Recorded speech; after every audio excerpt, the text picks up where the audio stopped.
Yes, Senator Marcoleta is Thank recognized. you, Mr. Chair. This is in regard to the list of invited guests, Mr. Chair. In the last hearing, I intimated my desire to invite also SunWest, considering that it is the company founded by Congressman Saldico, where his name was also very much floated in this hearing. First, it was mentioned in the sworn statement of the Discayas.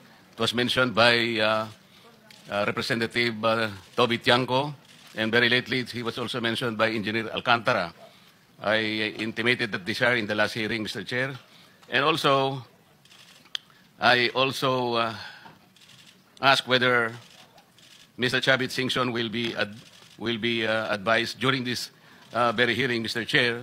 I remember Vice Chair Erwin Tulpo confirmed us and said that he will advise you of this request, Mr. Chair. These are all requested. These are all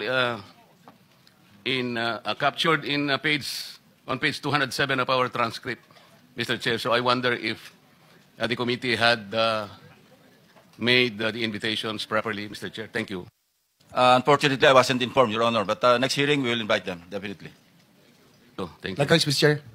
Sir. Yes, also, Dr. Jerry. administrative, also if we can invite again Regional Director Panakan kasi medyo malaki po yung napunta sa Mindoro. If hindi pa siya sumaharap, Panay Bulacan po kasi malaki-laki rin po yung nailagay doon. I think a total of 40 billion.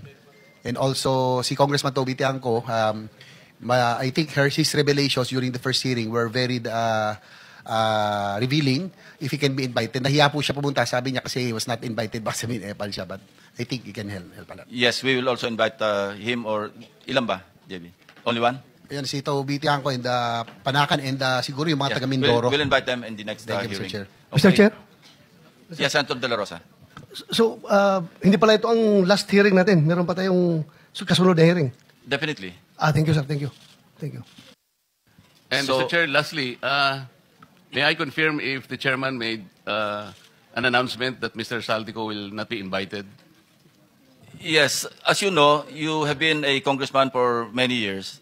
There's what we call interparliamentary courtesy. We do not invite or summon members of Congress in the same manner that they don't invite senators to their hearings. It is up to the congressmen or senators concerned to appear before their inquiries in aid of legislation. That is a tradition. Yes, Mr. And Chair. that tradition is not accorded to individual members of Congress of either house. It is accorded to the institution. Yes. Is that, yeah. You will, Yeah, but if he is expelled, then we'll invite him. He's no longer a member of Congress. Representative Chanco was not expelled, Mr. Chair, but Yes, but he is when he was voluntarily invited, he is voluntarily appearing before the committee. yes, but there was an invitation. No, we did not extend an invitation to. I was the one who invited him when I was the chairman. You can speak for yourself. Yes, that's why.